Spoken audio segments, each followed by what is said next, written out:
Hi everyone, welcome to my channel. My name is Mary Rose, and in this video we're going to be talking about some common problems a person can experience during a flight, especially a long one.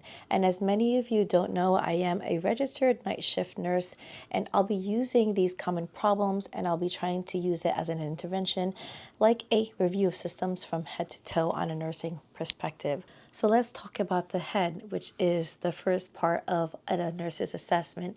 So what goes on in this area? And as we're going to fly, or you're going to fly, we're going to think about the major problem that most people can have, and that is anxiety. This is the brain, this is what we feel, and it is common to feel anxious, especially during a flight. But we're going to try to control our anxiety by doing several things. First off is that what I did, because I'm going to be talking about experiences, what I've done in the past. We're going to be thinking about how to actually mentally think about when we're on a plane at home. So that way, any kind of anxiety, the initial response, you can kind of get rid of at home. This may bring on a panic attack for some people, but you'd rather get it done and out of your system and know how to deal with it when you're there instead of having a panic attack in the airport or on the airplane. What you need to do is just mentally focus, just pretend you're on an airplane and think of things of what you're afraid of. Are you afraid of being on the airplane so many thousands of feet? Are you afraid of maybe even small spaces? Are you afraid of contacting a germ from a person next to you?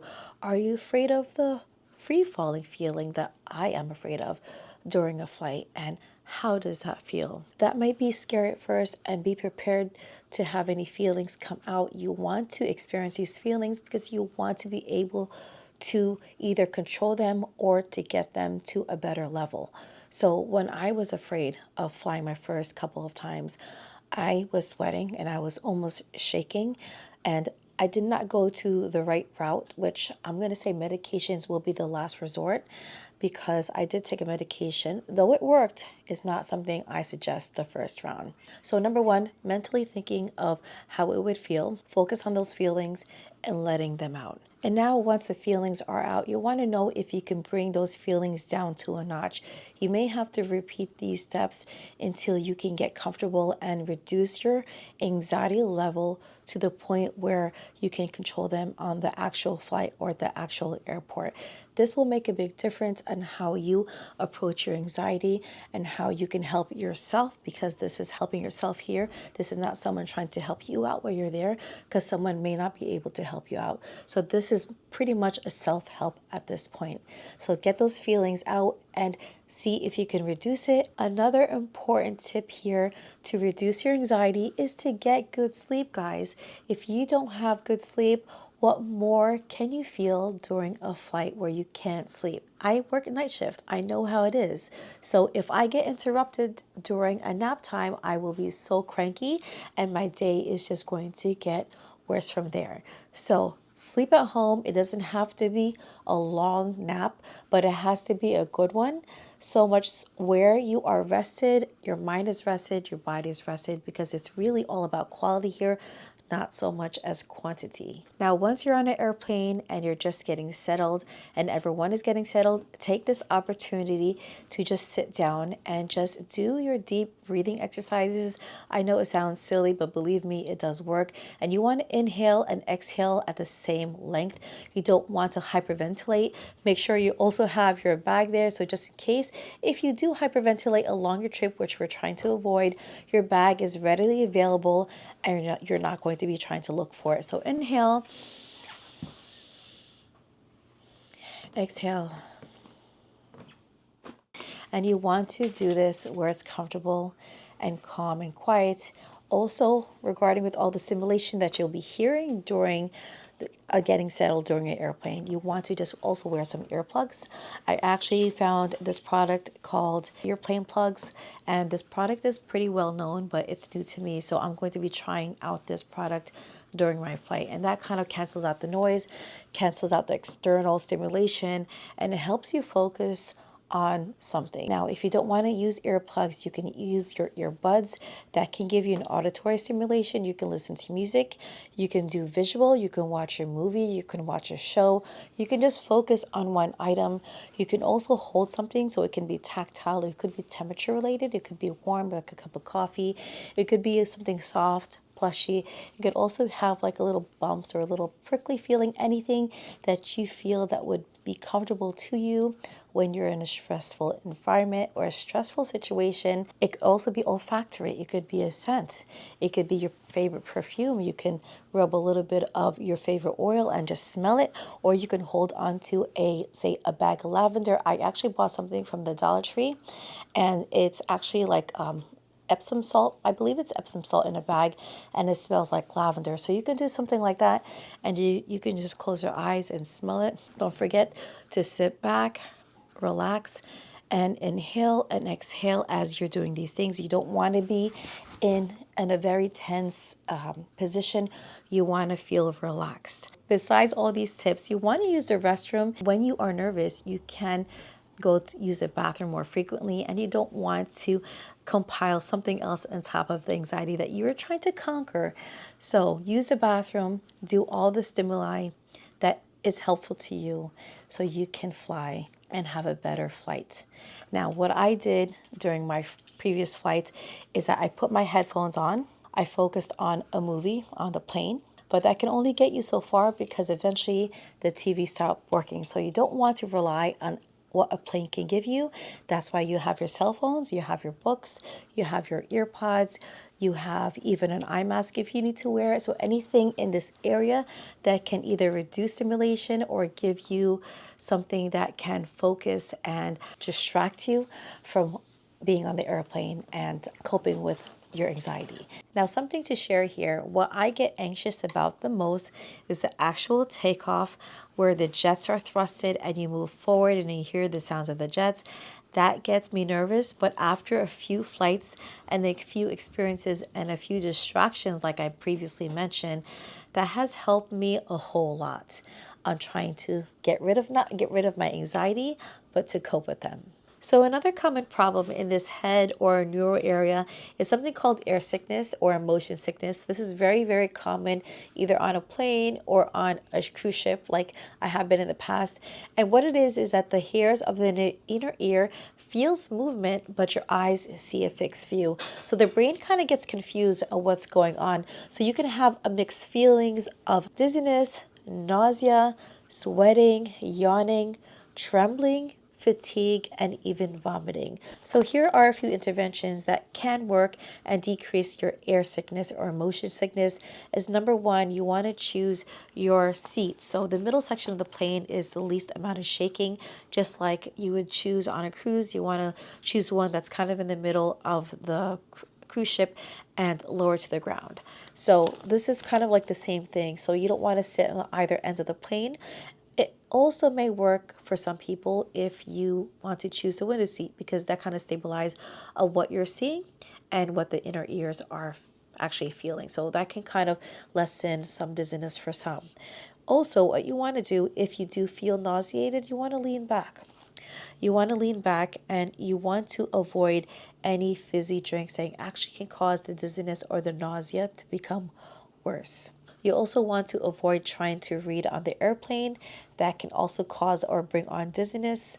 You also want to avoid looking at bright displays. So if you need to look at your phone, you want some distraction, then at least lower the light of your phone, of the display of your phone, so it's not so bright and it's not going to cause more nausea or more dizziness to come.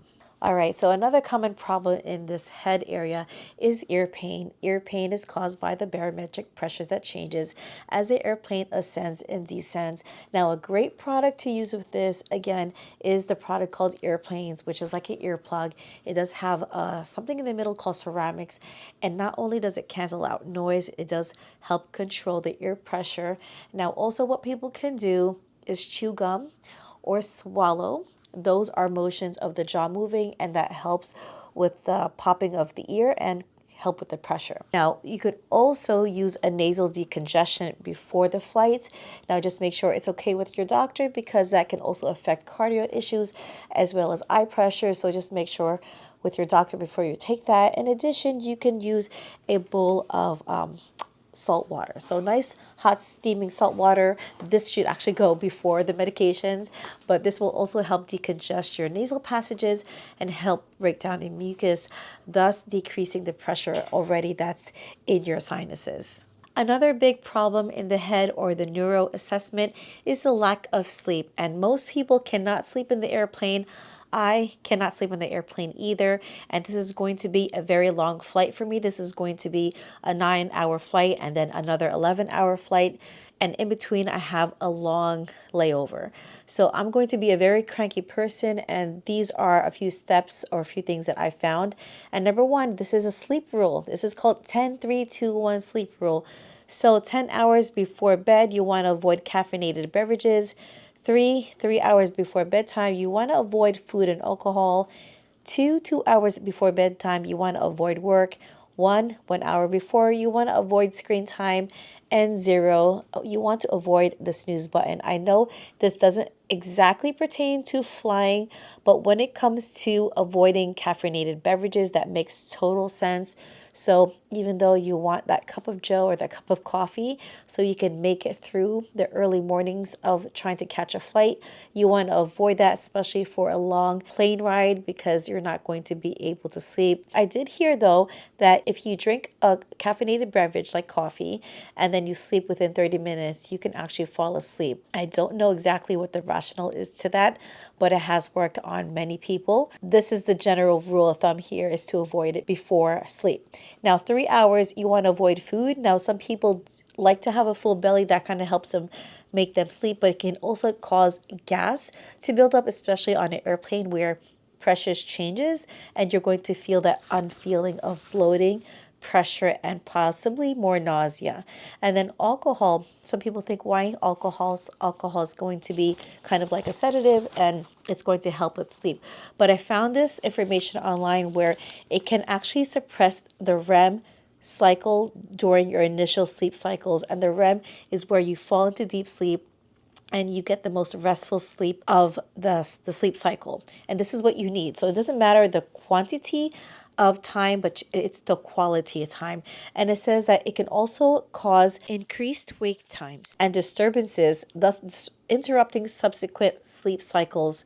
And that's why you want to avoid alcohol, because altogether you don't want to be fatigued and unrested for the next day or for the rest of your travel. You want to enjoy your vacation. When it comes to work, we're not working, so that's why it's not necessarily pertaining, but some people do. They take their laptops and they work and they're stressed, so you want to avoid that.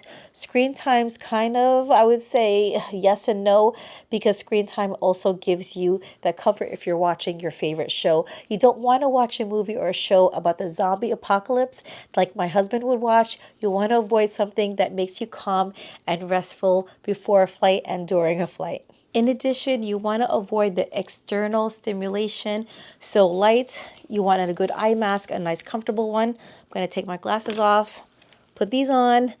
These also have, I'm going to go over another video about all the products I have, but this is a nice soft eye mask that has a Bluetooth that you can play your phone with it. I also have a nice comfortable, it's not a pillow, it's a scarf that's going to support the neck. You want to support your neck so you're comfortable. On the plane, you also want to wear, I guess, noise canceling earbuds or something to kind of take out the external stimuli.